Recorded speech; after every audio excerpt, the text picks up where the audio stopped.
براءة من الله ورسوله إلى الذين عاهدتم من المشركين فسيحوا في الأرض 4 أشهر واعلموا أنكم غير معجز الله وأن الله مخزي الكافرين وأذان من الله ورسوله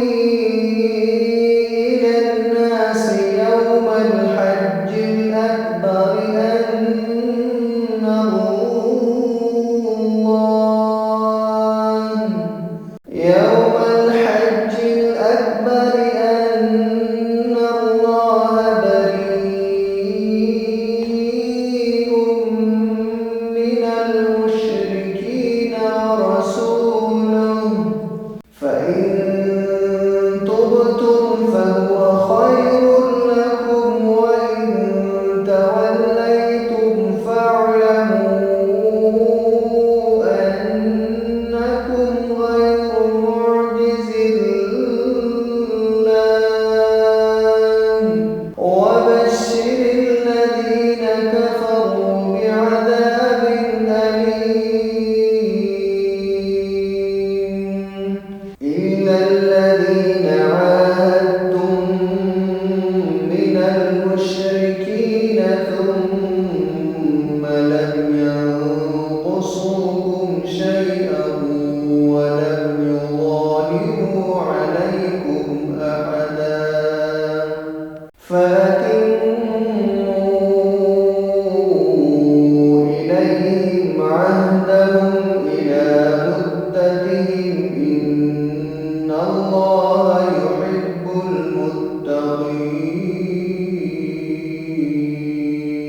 المتقين فإذا انسلخ الأشهر الحرم فاقتلوا المشركين حيث وجدتموهم وخذوهم واحصروهم واقعدوا لهم كل مرصد فإن تابوا وأقاموا الصلاة وآتوا الزكاة فخلوا سبيلهم إن الله غفور رحيم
ويذهب غيظ قلوبهم ويتوب الله على من يشاء والله عليم حكيم. ويذهب غيظ قلوبهم ويتوب الله على من يشاء والله عليم حكيم.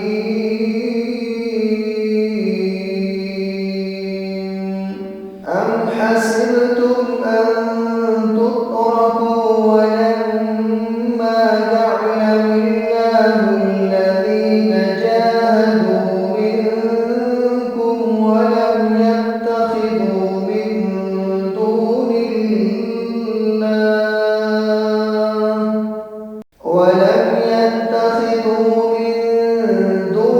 الله ولا رسوله ولا المؤمنين وليجة والله خبير بما تعملون. ما كان للمشركين أن يعمروا مساجد الله شاهدين على أنفسهم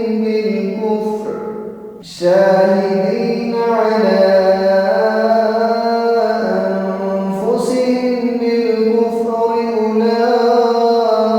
أولئك حبطت أعمالهم وفي النار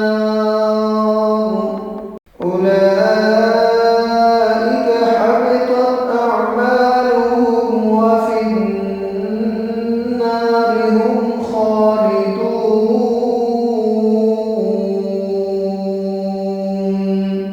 إنما يعمر مساجد الله من آمن بالله واليوم الآخر وأقام الصلاة وآتى الزكاة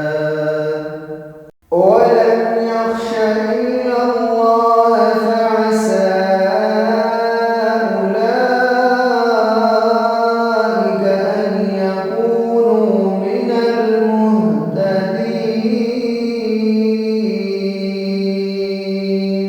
أجعلتم سقاية الحاج وعمارة المسجد الحرام كمن آمن بالله واليوم الآخر وجاهد في سبيل الله لا يستوون عند الله والله لا يهدي القوم الظالمين.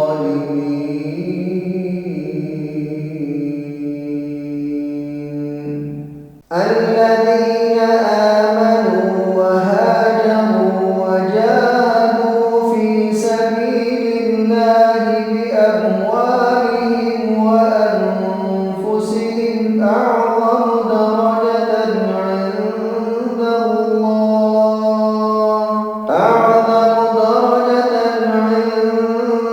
الله وأولئك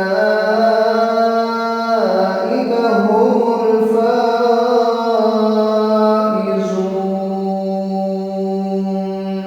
يبشرهم ربهم برحمة منه ورضوان وجنات لهم فيها نعيم مقيم خالدين فيها أبدا. إن الله عنده أجر عظيم.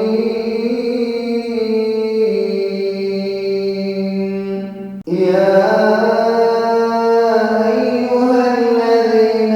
آمنوا لا تتخذوا آباءكم وإخوانكم أولياء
فلا يقربوا المسجد الحرام بعد عامهم هذا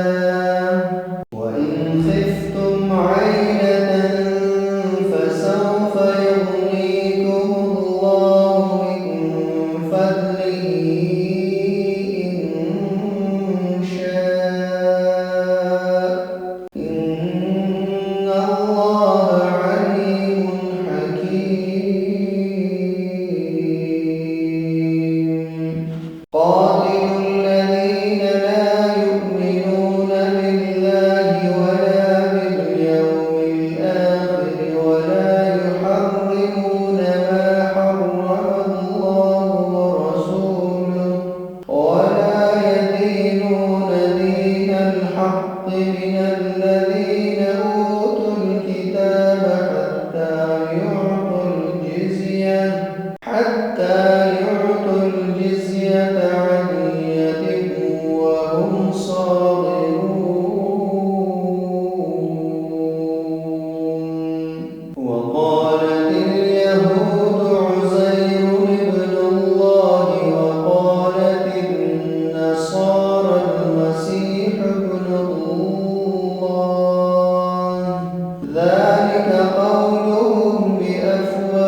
يقول لصاحبه لا تحزن إن الله معنا فأنزل الله سكينته عليه وأيده بجنود لم تروها وجعل كلمة الذين كفروا السفلى وكلمة الله هي العليا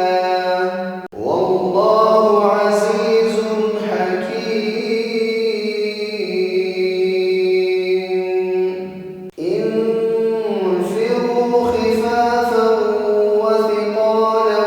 وجاهدوا بأموالكم وأنفسكم في سبيل الله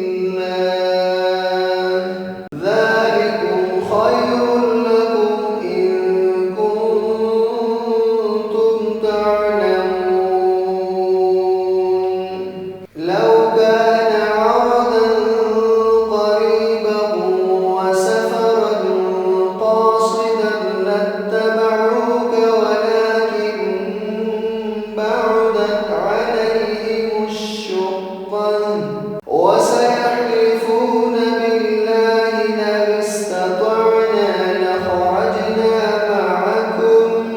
لخرجنا معكم يهلكون أنفسهم والله يعلم إنهم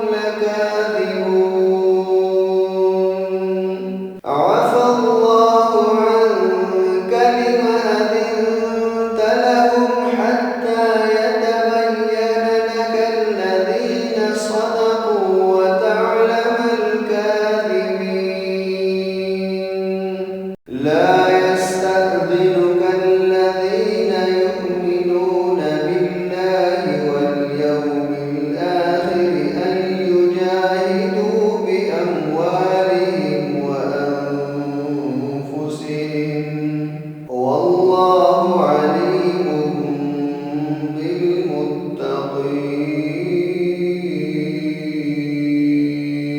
بالمتقين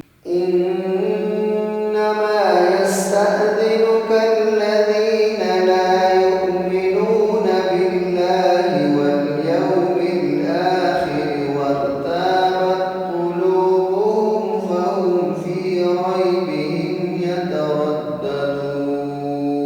يترددون ولو أرادوا الخروج لأعدوا له عدة ولكن كره الله بعاثهم فثبطهم وقيل اقعدوا مع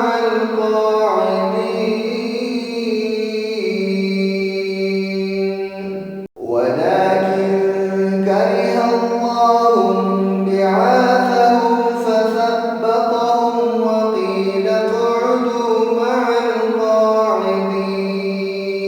القاعدين لو خرجوا فيكم ما زادوكم إلا خبالا ولأوضعوا خلالكم يبغونكم الفتنة وفيكم سماعون لهم والله عليم بالظالمين لقد ابتغوا الفتنة من قبل وقلبوا لك الأمور حتى جاء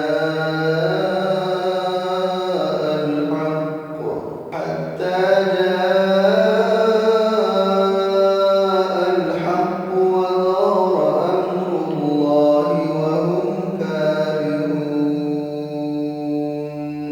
ومنهم من يقول ائذن لي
إنما يريد الله ليعذبهم بها في الحياة الدنيا وتزهق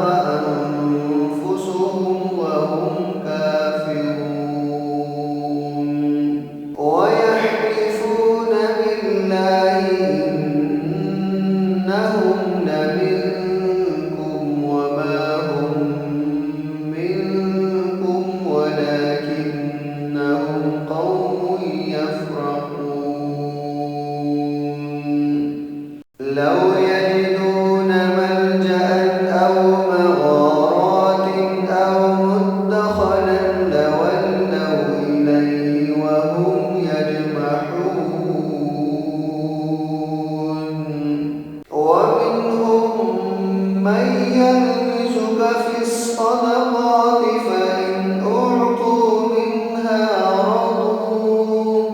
فإن أعطوا منها رضوا وإن لم يعطوا منها إذا هم يسخطون ولو أنهم رضوا ما آتاهم الله ورسوله وقالوا حسبنا الله سيؤتينا الله من فضله ورسوله إنا إلى الله راغبون إنما الصدقات للفقراء والمساكين والعاملين عليها والمؤلفة قلوبهم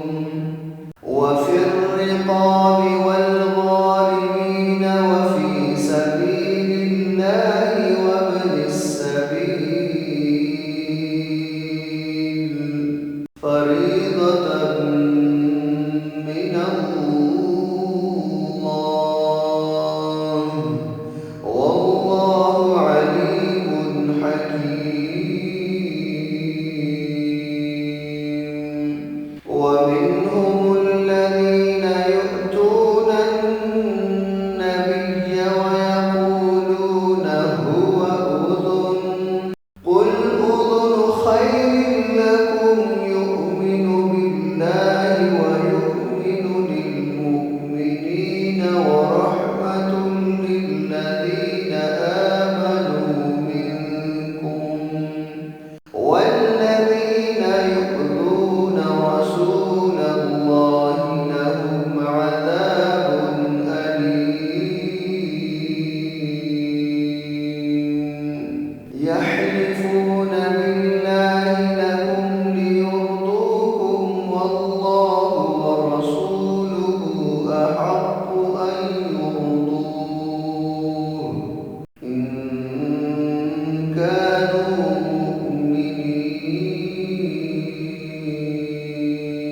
مؤمنين ألم يعلموا أنه من يحادد الله ورسوله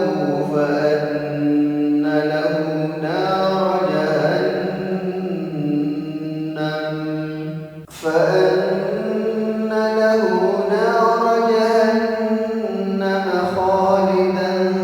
فيها ذلك الخزي العظيم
المنافقون والمنافقات بعضهم من بعض يأمرون بالمنكر وينهون عن المعروف ويقبضون أيديهم نسوا الله فنسيهم إن المنافقين هم الفاسقون وعد الله المنافقين والمنافقات والكفار نار جهنم خالدين فيها هي حسبهم ولعنهم الله ولهم عذاب مقيم كالذين من قبلكم كانوا أشد منكم قوة وأكثر أموالا وأولادا فاستمتعوا فاستمتعتم بخلاقكم كما استمتع الذين من قبلكم بخلاقهم وخضتم كالذي خاضوا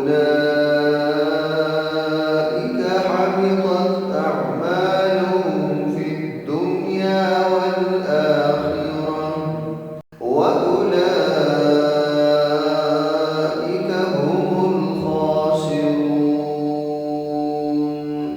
ألم يأتهم نبأ الذين من قبلهم قوم نوح وعاد وثمود وقوم إبراهيم وأصحاب مدين والمؤتفكات أتتهم رسلهم بالبينات فما كان الله ليظلمهم ولكن كانوا أنفسهم وأصحاب مدين والمؤتفكات أتتهم رسلهم بالبينات فما كان الله ليظلمهم ولكن كانوا أنفسهم يظلمون والمؤمنون والمؤمنات بعضهم أولياء بعض يأمرون بالمعروف وينهون عن المنكر ويقيمون الصلاة ويؤتون الزكاة ويطيعون الله ورسوله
وإذا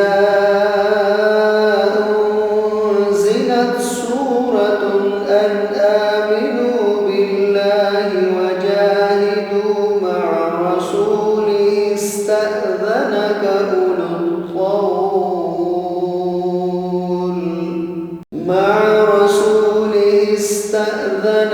أولو الطول منهم وقالوا ذرنا نكن مع القاعدين رضوا بأن يكونوا مع الخوالف وطبع على قلوبهم فهم لا يفقهون لكن الرسول والذين آمنوا معه جاهدوا بأموالهم وأنفسهم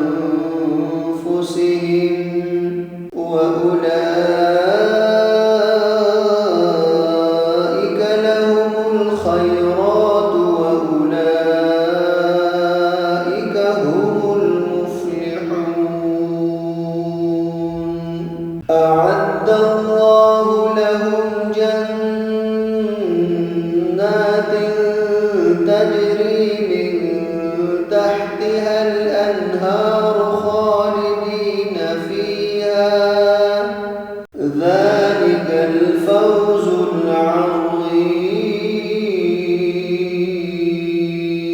العظيم وجاء المعذرون من الأعراب ليؤذن لهم وقعد الذين كذبوا الله ورسوله سيصيب الذين كفروا منهم عذاب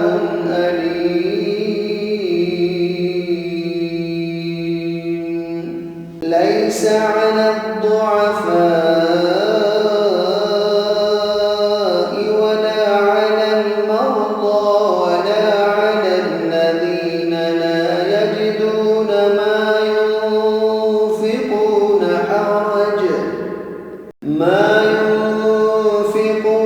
حرج إذا نصحوا لله ورسوله ما على المحسنين من سبيل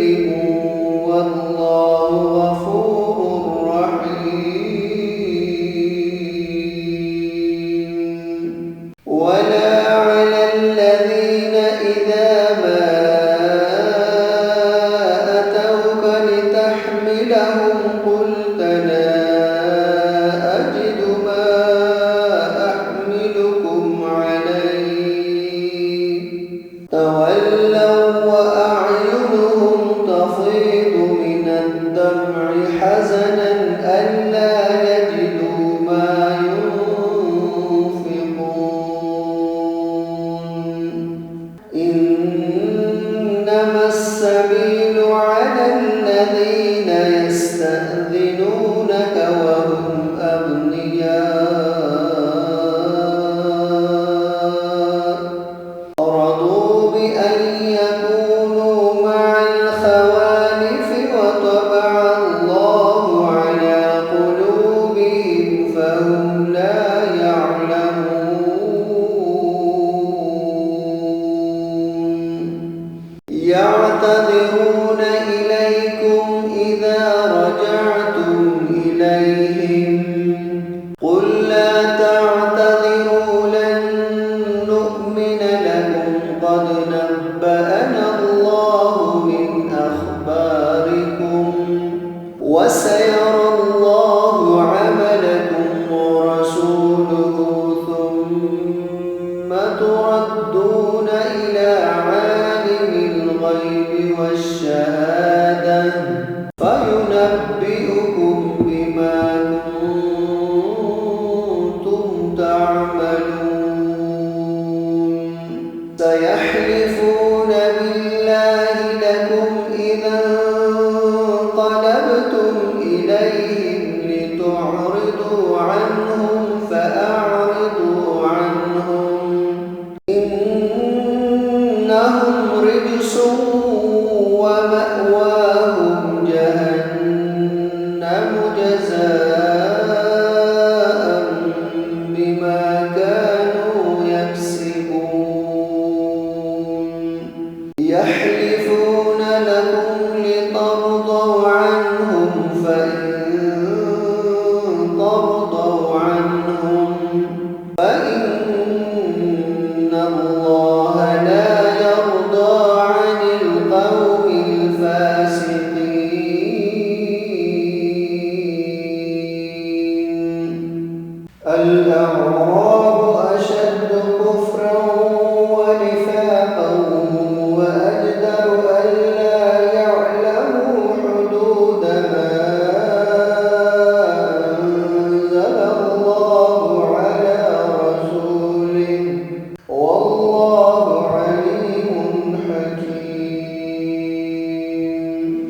ومن الأعراب من يتخذ ما ينفق مغرما ويتربص بكم الدوائر عليهم دائرة السوء والله سميع عليم.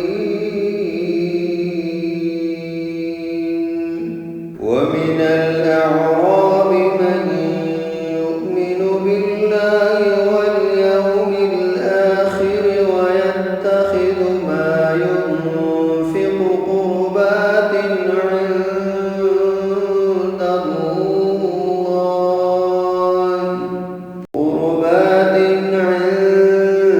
الله وصلوات الرسول ألا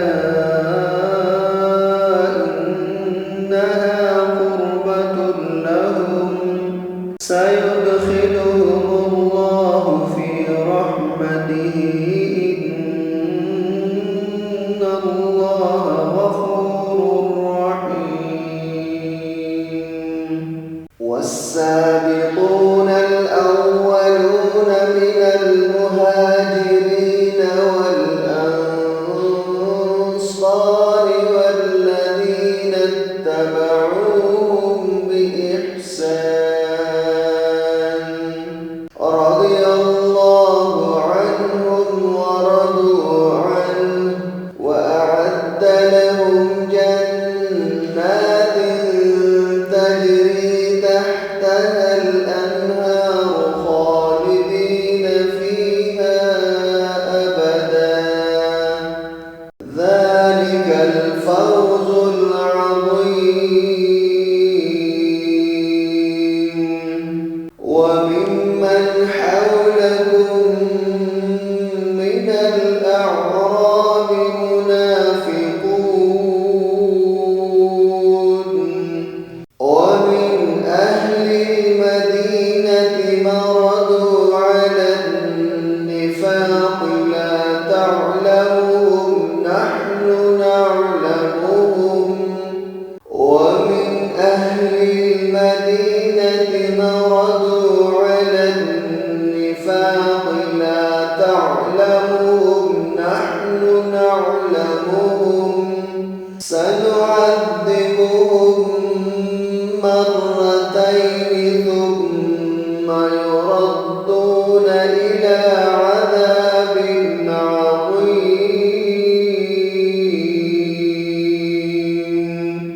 وآخرون اعترفوا بذنوبهم خلقوا عملا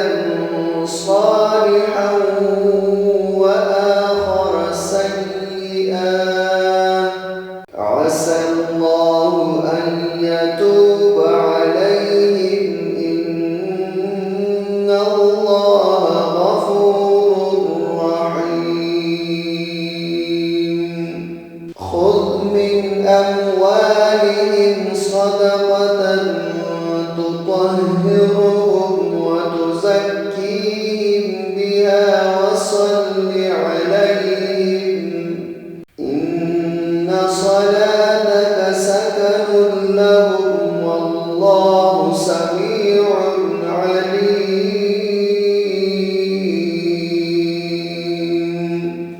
ألم يعلموا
بين المؤمنين وإرصادا لمن حارب الله ورسوله من قبل وليحلفن إن أردنا إلا الحسنى والله يشهد إنهم لكاذبون لا تقم فيه أبدا لمسجد أسس على التقوى من أول يوم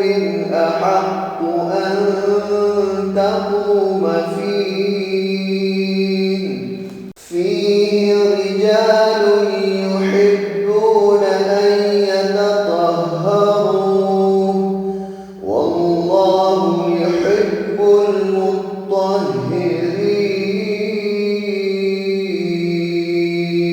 المطهرين أفمن أسس بنيانه على تقوى من الله ورضوان خير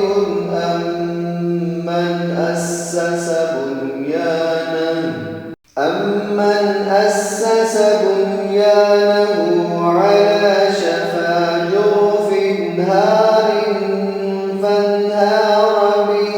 في نار جهنم والله لا يهدي القوم الظالمين لا يزال بنيانهم الذي بنوا ريبة في قلوبهم إلا أن تقطع قلوبهم والله عليم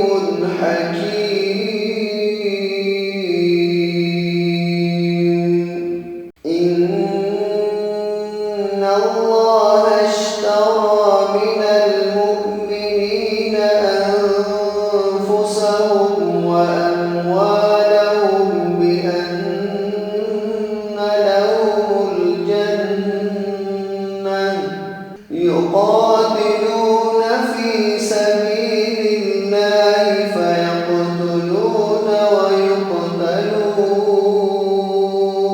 ويقتلون وعدا عليه حقا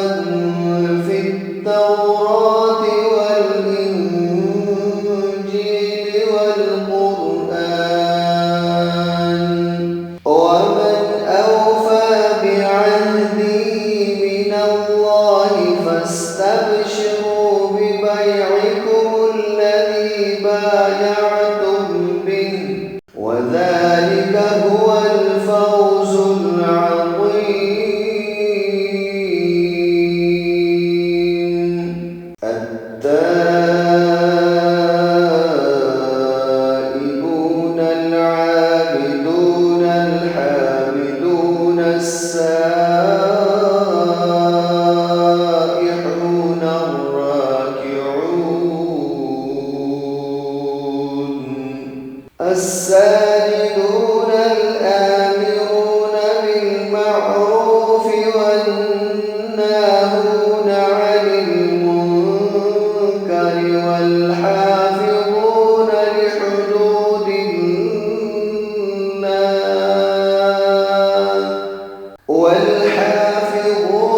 لحدود الله وبشر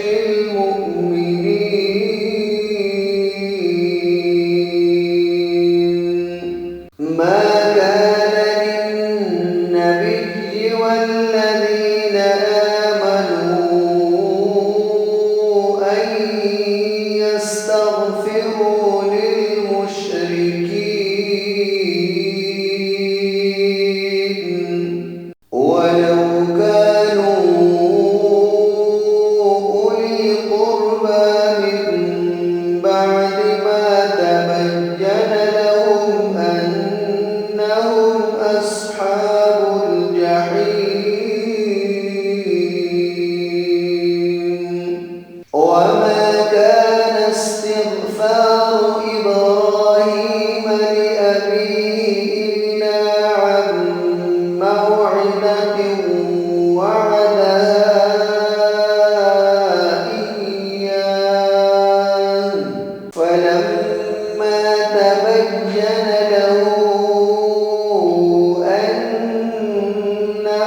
ليبين لهم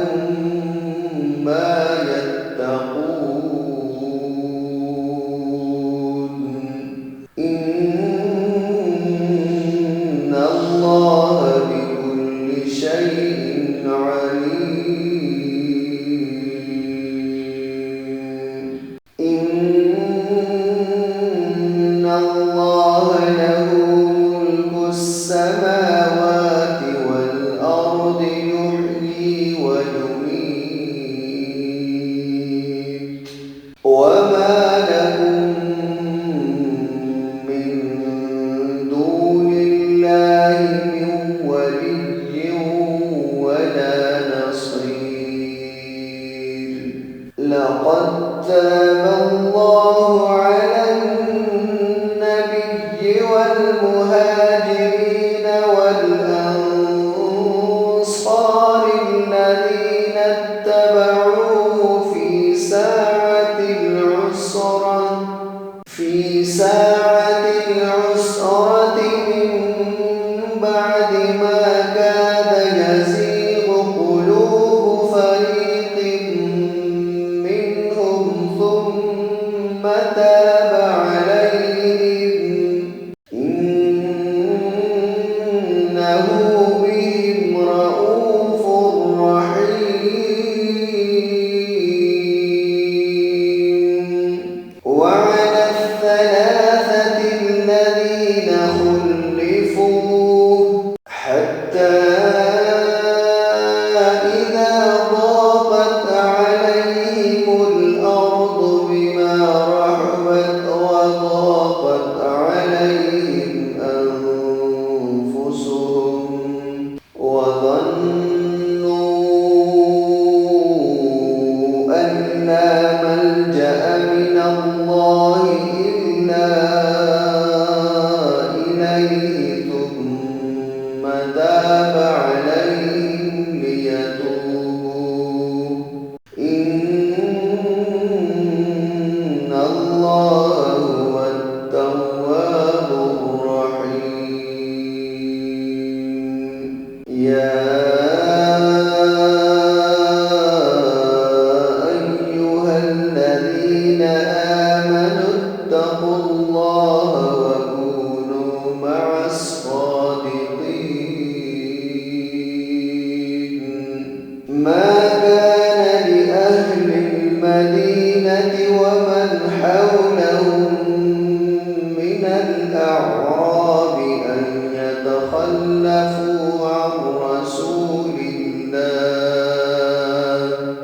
أن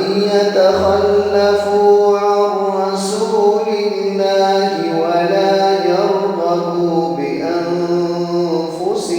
عن نفسه ذلك بأنهم لا يصيبهم ظمأ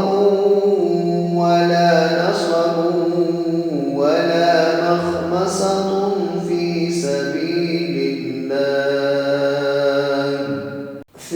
سبيل الله ولا يطؤون موطئا يغيظ الكفار ولا ينالون من عدو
فلولا نفر من كل فرقة منهم طائفة ليتفقهوا في الدين ولينذروا قومهم إذا رجعوا إليهم لعلهم يحذرون يا أيها الذين آمنوا قاتلوا الذين يلونكم من الكفار وليجدوا فيكم غلظة واعلموا أن الله مع المتقين وإذا ما أنزلت سورة فمنهم من يقول أيكم زادته هذه إيمانا فأما الذين آمنوا فزادتهم إيمانا وهم يستبشرون وأما الذين في قلوبهم مرض فزادتهم رجسا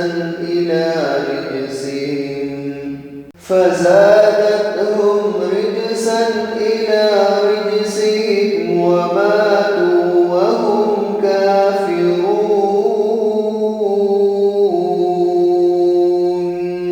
أولا يرون أنهم يفتنون في كل عام مرة أو مرتين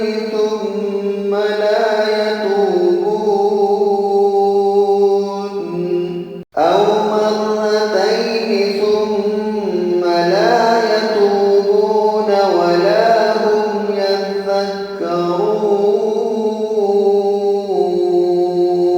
يذكرون وإذا ما أنزلت سورة نظر بعضهم إلى بعض هل يراكم من أحد ثم صرف الله قلوبهم بأنهم قوم لا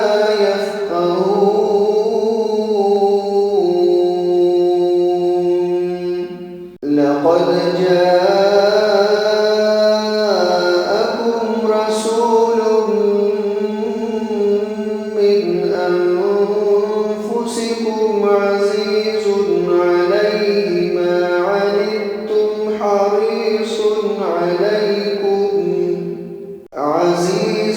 عليه ما عنتم حريص عليكم بالمؤمنين رءوف